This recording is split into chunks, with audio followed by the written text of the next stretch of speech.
à tous, aujourd'hui je vous retrouve pour une vidéo livre du mois et qui va être livre au pluriel en fait. Alors pour vaguement essayer de me trouver des excuses, au mois d'août j'ai reçu 3 livres, j'en ai récupéré un dans une boîte à lire et j'en ai acheté 3. Au mois de juillet je ne me suis acheté aucun livre,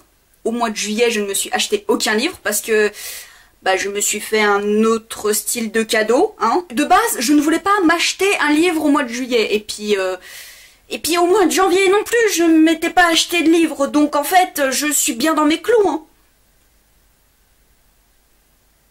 Je vais maintenant vous présenter les livres qui ont vite rejoint ma palle, hein, voilà, ça arrive. Je vais commencer par les livres que j'ai reçus de la part de l'école des loisirs. J'ai eu le choix des services presse que j'allais recevoir, et j'en ai déjà reçu 3. Dans cette magnifique boîte, j'adore cette boîte, elle est trop cool. D'ailleurs je remercie encore l'école des loisirs de m'avoir envoyé ce paquet. Il y a tout d'abord celui-ci, qui est Dans la forêt de Hokkaido de Eric Pessan, donc à l'école des loisirs. Alors pourquoi j'ai choisi ce livre? Tout simplement parce que ça parle de Japon, voilà, hein, si vous ne le saviez pas, moi et le Japon, voilà. Quand j'ai lu le résumé du livre, j'ai eu l'impression que c'était un voyage onirique au cœur de la forêt d'Hokkaido. Et je me suis dit, ouais, ça peut être sympa. Je me suis dit, allez, on va tenter. Ensuite, j'ai choisi La noirceur des couleurs de Martin Blasco, tout simplement parce que il n'y a vraiment pas beaucoup de livres policiers dans la gamme pour les ados ou pour la jeunesse. Il y a Les Heures Noires, mais bon, Les Heures Noires, ça va jusqu'à 12 ans. Celui-ci, j'ai l'impression que c'est un mélange de policier avec de l'anticipation, puisque ça pose la question de jusqu'où irons-nous pour la science. Globalement, il y a l'histoire de 5 bébés enlevés, avec des projets expérimentaux, tout ça. Vous vous doutez certainement du pourquoi, du comment j'ai été attirée aussi par ce bouquin. C'est compliqué de vous parler de livres que je n'ai pas lus. Vous voyez, hein, quand j'ai lu un livre, je suis capable de vous en parler pendant des heures, mais quand je n'ai pas lu le livre, je suis incapable de vous en dire un mot.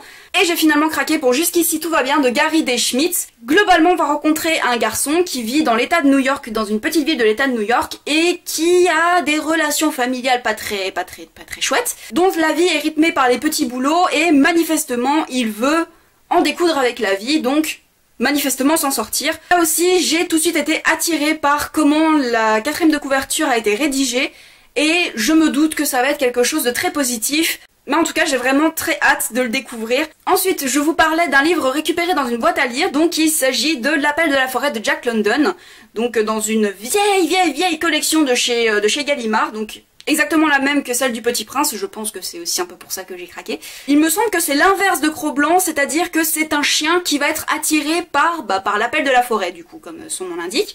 Vu comment j'ai bien aimé Cro-Blanc, je pense que je vais bien aimer aussi l'appel de la forêt. Je vais me le garder pour cet hiver, je pense. Et enfin, je vais vous montrer les 3 livres que je me suis achetés. Donc il y en a un, alors je sais plus si je l'ai mis dans ma vidéo, mais il y en a un dont j'ai déjà parlé dans une de mes précédentes vidéos. C'est Un fils en or de Silpi Somaya Gouda. Je sais absolument pas comment ça se prononce, je suis vraiment désolée s'il y a des gens qui savent comment ça se prononce et que je ne l'ai pas prononcé correctement.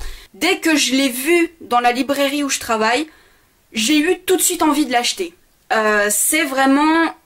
Depuis que j'ai lu Les Dieux du Tango, je me suis donné pour passion de lire des livres de personnes qui traversent le monde, qui voyagent, ou alors en tout cas découvrir des nouvelles cultures, et l'Inde est un pays qui me fascine énormément de par sa culture et de par ses traditions, et je me dis que découvrir cette culture à travers Un fils en or, ça peut être vraiment pas mal. Les coups de cœur c'est bien, mais quand les 2 livres qui me faisaient le plus envie sont en coup de cœur, c'est pas cool, c'est vraiment pas cool. Je me suis également procuré dans la même librairie Le Cercle de Dave Eggers, publié aux éditions Folio toujours. Vous devez certainement reconnaître le logo si vous êtes féru de cinéma, puisque c'est le livre dont s'est inspiré le film The Cycle, où il y a notamment Tom Hanks et Emma Watson qui jouent dedans. En fait, j'étais très intéressée pour aller voir le film au cinéma, et quand j'en ai parlé avec la libraire, elle m'a fait...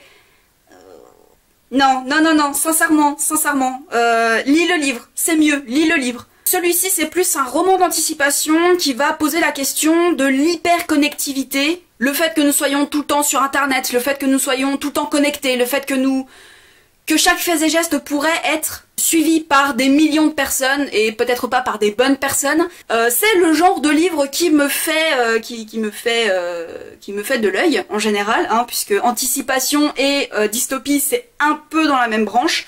Et enfin le troisième livre que j'ai acheté, c'est également un coup de cœur, mais là c'est un coup de cœur de plusieurs des lectrices que j'ai pu rencontrer dans la librairie où je travaille. Il s'agit de Miniaturiste de Jessie Burton, toujours aux éditions Folio. Je crois que ce mois-ci j'ai pas mal dépensé au niveau des folios, et vous remarquerez aussi que Folio fait partie de Gallimard. Hein. Voilà, je suis très Folio Gallimard ce mois-ci, hein. Je sais pas pourquoi, j'ai des tendances comme ça.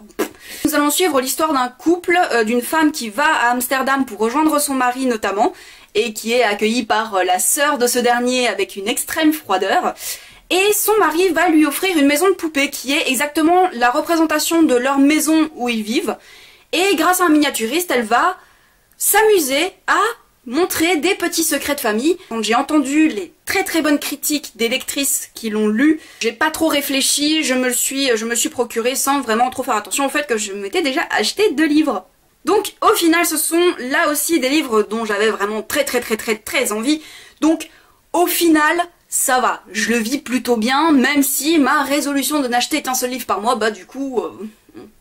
Cette vidéo est maintenant terminée et j'espère qu'elle vous aura plu. N'hésitez surtout pas à me mettre en commentaire si vous avez déjà lu un des 7 livres. Un des 7 livres que je vous ai présentés dans cette vidéo. Si vous avez des avis à me donner, que ce soit positif ou négatif, n'hésitez surtout pas à me les mettre en commentaire, ou si je vous ai donné aussi envie de craquer.